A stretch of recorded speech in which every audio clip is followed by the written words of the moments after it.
Pilipinas, updated ka na ba? Kim, umiiwas sa pagiging marites ni Maria. Alang-alang sa vlog, okay lang kay Maricel Soriano to play nanny or yaya to Kim Chiu kahit isang araw lang. Before this, obvious that the Diamond Star has grown fond of Kim na nakasama niya sa seryeng Linlang. Sa pagkakataong ito'y sa vlog naman ni Maricel sila magkasama. Naroong bilang yaya kung wari si Kim ay nakabuntot si Maria hanggang it's showtime kung saang regular host si Kim. Ginampanan din ni Maria ang kanyang yaya duties sa pagpapahid ng pawis ni Kim, pagpapainom nito ng tubig at pagsuserve ng pagkain. While working along the hallway, ang dapat sana yaya lang ang drama became like a nosy reporter. Banat ni Maricel, may mga bulong-bulungan tungkol sa love life mo. Tanong naman ni Kim, sino-sino naman ang mga yon? Maria retorted, mga fans mo. Ano ba ang estado ng love life mo? Obvious na bantulot si Kim na patulan ang pagiging marites ng Diamond Star. But just the same, Kim volunteered an answer. Ang love life ko nakahang ngayon. Say ni Maria, parang telepono. Sumang-ayon naman si Kim pero kapansing-pasing ayaw niyang mag-elaborate tungkol sa kanyang love life. Kahit inamin na niya sa kanyang social media account na hiwalay na sila ng kanyang ex na si Sian Ling. Sa halip na magkuwento, nagyaya na lang kumain si Kim. But for sure off-cam ay hindi mag-open up si Kim sa kanyang idolo. Pilipinas, updated ka na ba? Kim, umiiwas sa pagiging marites ni Maria. Alang-alang sa vlog, okay lang kay Maricel Soriano to play nanny or yaya to Kim Chiu kahit isang araw lang. Before this, obvious that the Diamond Star has grown fond of Kim na nakasama niya sa seryeng Linlang. Sa pagkakataong ito'y sa vlog naman ni Maricel sila magkasama. Naroong bilang yaya kung wari si Kim ay nakabuntot si Maria hanggang it's showtime kung saang regular host si Kim.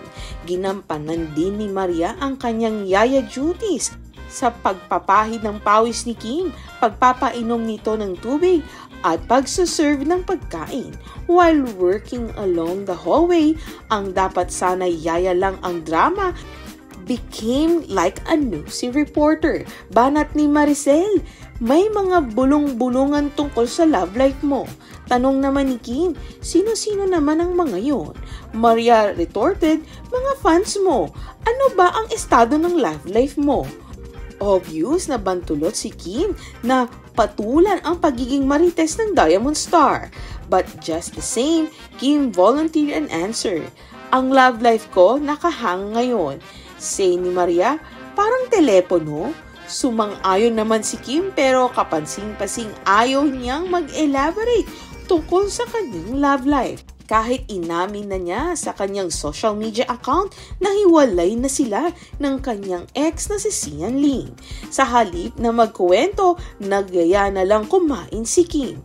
But for sure off-cam ay hindi mag-open up si Kim sa kanyang idolo. Pilipinas, updated ka na ba? Kim, umiiwas sa pagiging marites ni Maria. Alang-alang sa vlog, okay lang kay Maricel Soriano to play nanny or yaya to Kim Chiu kahit isang araw lang. Before this, obvious that the Diamond Star has grown fond of Kim na nakasama niya sa seryeng Linlang. Sa pagkakataong ito'y sa vlog naman ni Maricel sila magkasama. Naroong bilang yaya kung wari si Kim ay nakabuntot si Maria hanggang it's showtime kung saang regular host si Kim. Ginampanan din ni Maria ang kanyang yaya duties sa pagpapahid ng pawis ni Kim, pagpapainom nito ng tubig at pagsuserve ng pagkain. While working along the hallway, ang dapat sana yaya lang ang drama became like a nosy reporter. Banat ni Maricel, may mga bulong-bulungan tungkol sa love life mo. Tanong naman ni Kim, sino-sino naman ang mga yon? Maria retorted, mga fans mo. Ano ba ang estado ng love life mo? Obvious na bantulot si Kim na patulan ang pagiging marites ng Diamond Star. But just the same, Kim volunteered an answer. Ang love life ko nakahang ngayon. Say ni Maria, parang telepono.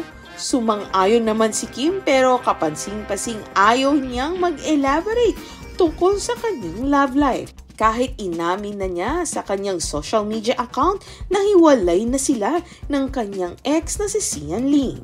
Sa halip na magkuwento, nagyaya na lang kumain si Kim. But for sure off cam ay hindi mag-open up si Kim sa kanyang idolo.